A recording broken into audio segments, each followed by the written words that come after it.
पंडित थे, आप तो धर्म के ठेकेदार थे, फिर क्यों नहीं दुनिया को बचा पाया? चर्च पे ताले लगा दिए आपने, गिरजाघर पे ताले लगा दिए आपने, मस्जिदों पे ताले लगा दिए आपने, गुरुद्वारे पे ताला लगा दिया आपने। जो दुनिया को सीख देने और बचाने की बात करते हो, आखिर ऐसा क्या हो गया था जो ताले लगाना पड़े?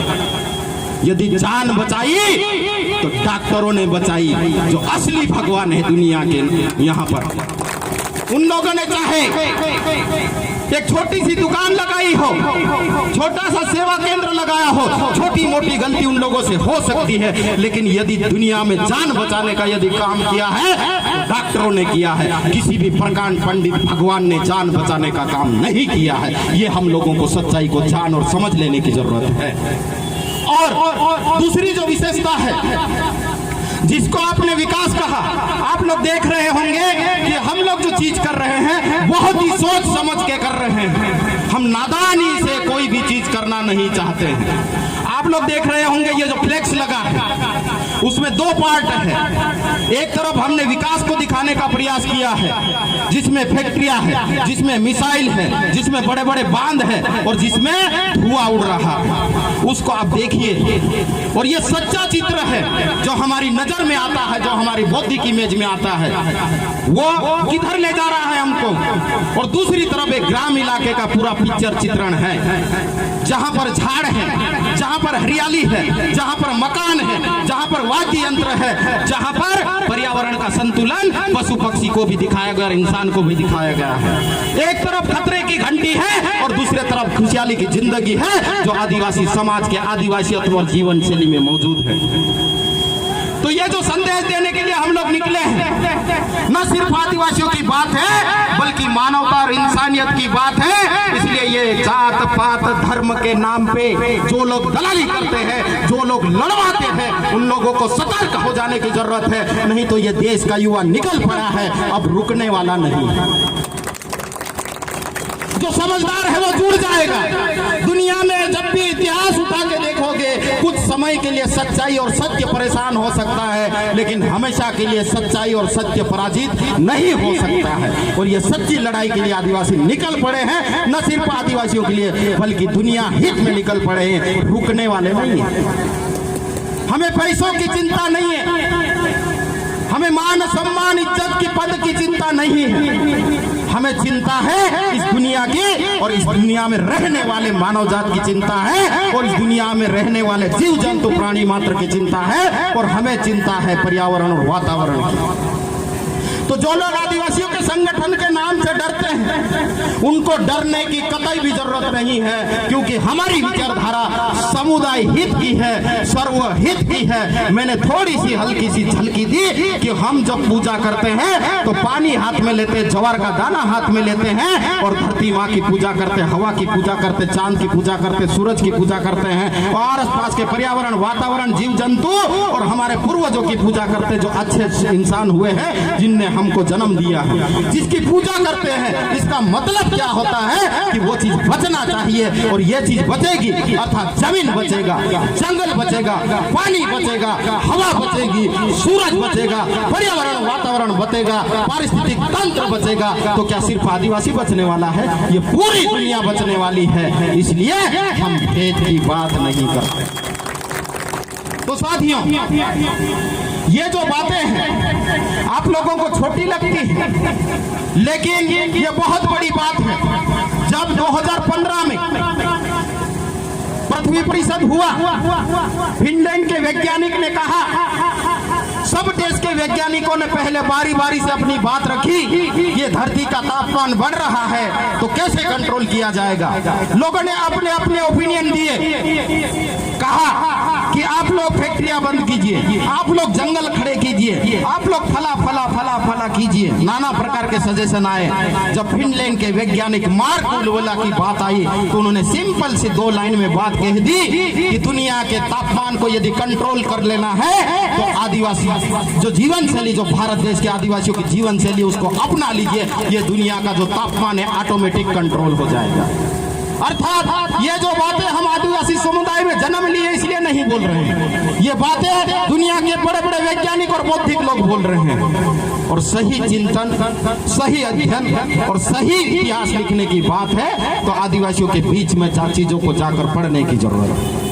तो ज्यादा लंबी बातें नहीं करते, हम घंटों बोल सकते हैं और आप घंटों खड़े होकर सुन सकते हैं। तो हम जो बात बोल रहे थे आदिवासियत को बचाने की, दुनिया में जितनी भी विचारधारा बनी है वर्चस्व स्थापित करने के लिए बनी हुई है, मैं पूरे हौसो-हवास में और जिम्मेदारी से कह सकता हूं कि आदिवासी विचारधारा से किसी को डरने की जरूरत नहीं है। यदि आदिवासी विचारधारा दुनिया में बढ़ेगी तो मानवता स्थापित होगी, इंसानियत स्थापित होगी और समानता स्थापित होगी, स्वतंत्रता स्थापित होगी और लोकतांत्रिक मूल्य की जो धीरे धीरे खत्म हो रहे हैं वो पुनः स्थापना होगी। क्यों? क्योंकि यदि राजनीतिक विचारधारा की बात करूं मैं तो देश में सत्ता हासिल करने के लिए संघर्ष चल रहा है। यार यदि कहीं न कहीं धार्मिक विचारधारा की भी बात करूं मैं तो सत्ता हासिल करने का एक माध्यम मात्र है, इसके अलावा हम कुछ नहीं मानते, क्योंकि मानवता और इंसानियत में हम लोग विश्वास करते हैं। तो जो आदिवासियत बढ़ेगी तो आदिवासी लोग कब्जा कर लेंगे और लोगों को मारेंगे, ऐसा नहीं है। क्योंकि आदिवासी समाज हिंसा में कतई भी विश्वास नहीं करता है। क्यों? क्योंकि आदिवासी समाज का जो यदि तुम प्रत्यक्ष प्रमाण देखना चाहते हैं तो उन लोगों के बीच में जाइए, उन लोगों के पास में सदियों से और आज तक हथियार के नाम पे क्या है, दराती है, कुल्हाड़ी है, तीर है, कमान है, हलिया है, इसके अलावा कोई भी बड़ा अस्त्र शस्त्र आदिवासियों ने नहीं बनाया है। क्यों? ये आत्मरक्षा के लिए हथियार इजाद किए इन लोगों ने पत्थरों से। जैसे जैसे दुनिया आगे बढ़ी थोड़े थोड़े से आधुनिकता में आते गए, लेकिन जो दूसरी तरफ जाइए बंदूक, गोले, बारूद, परमाणु बम, मिसाइल किसने बनाए हैं, ये दुनिया के सामने प्रश्न खड़ा करने का समय आ गया है। यदि आपके पास में सबसे ज्यादा हथियार, इसका मतलब क्या है? आप सबसे ज्यादा लोगों को मारने की क्षमता रखते हैं, अर्थात हिंसात्मक विचारधारा हमारे पास में है या दुनिया के पास में है, ये समझने की जरूरत है। इसलिए हम कह रहे हैं कि आदिवासी जिस दिशा में बढ़ रहा है, आदिवासियों को सहयोग कीजिए, उसको डिमोटिवेट मत कीजिए। ये सच्चाई के लिए बढ़ रहा है, जाने अनजाने में ही सही, लेकिन आदिवासी निकला है अच्छी बात को करने के लिए।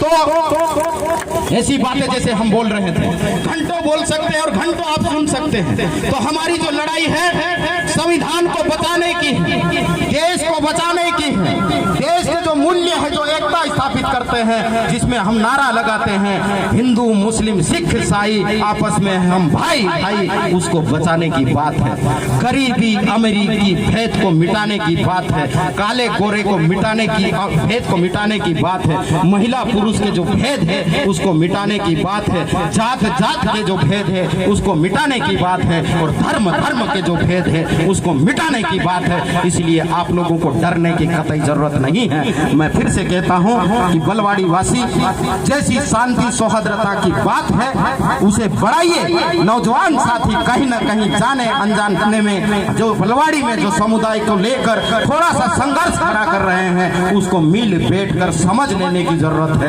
क्योंकि ये मूर्ति हमारी लग जाएगी या मूर्ति तुम्हारी लग जाएगी, लेकिन पत्थर तो पत्थर ही रहेगा, उसमें जान नहीं आ सकती। ये बात हमको समझ लेने की जरूरत है।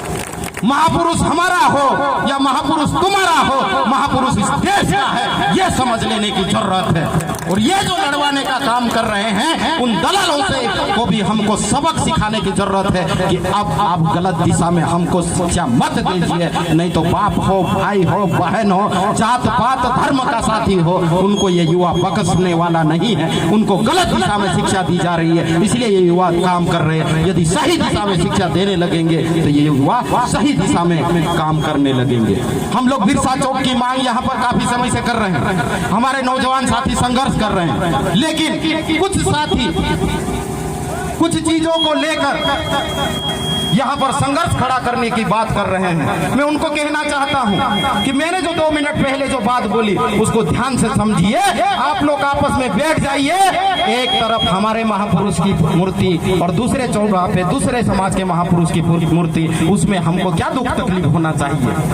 हमको समझौता करना चाहिए, समन्वय स्थापित करना चाहिए। संघर्ष में और विवाद में हमेशा नुकसान है, संवाद और समन्वय में हमेशा समाधान है। ये आदिवासी समाज के जीवन मूल्य है। उस जीवन मूल्य पे नौजवान साथी चलिए, अच्छा काम के लिए निकले हैं, आपको सफलता जरूर मिलेगी। ये बात हम यहाँ से कहना चाहते हैं और जिन लोगों ने हमारी बात को ध्यान से सुना है उनका हम शुक्रिया अदा व्यक्त करना चाहते हैं। और ये बात आप समझ जाइए कि आपके समाज या आपके इलाके के माटी के जो सपूत है कोई छोटा मोटा काम नहीं कर रहे हैं, बड़ा काम करने के लिए निकले हैं। इसलिए आप जात का भेद या जात को देख के या धर्म को देख के या पंथ को देख के या राजनीतिक विचारधारा को देख के आप उसको मोटिवेट या डिमोटिवेट मत कीजिए। इंसानियत और मानवता और स्वतंत्रता और लोकतांत्रिक मूल्यों को लेकर उसके मोटिवेट और आगे बढ़ाने की बात कीजिए। मैं अपनी बात को यहाँ पर खत्म करता हूँ नारे के साथ में। यदि मेरी बातें अच्छी लगी, सच्ची लगी, तो मुझे नारे का प्रतिशत इतनी ऊंचाई से लगेगा, उतनी जोर से आएगा कि इस देश की पार्लियामेंट में और मध्य प्रदेश की विधानसभा में बात जाना चाहिए। और गूंगे बहरे लोगों को जो लीडरशिप कर रहे हैं उनके कानों में जाके गुंजायमान होना चाहिए कि हमको दिशा बदलने की जरूरत है, नहीं तो ये युवा खुद दिशा बदल देंगे। ये बात उन तक जाना चाहिए।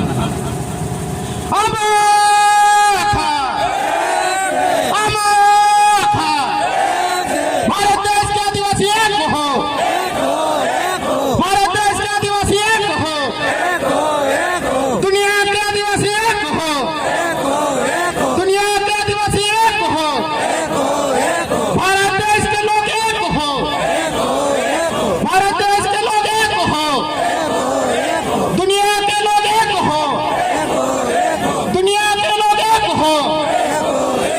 बहुत बहुत धन्यवाद, शुक्रिया।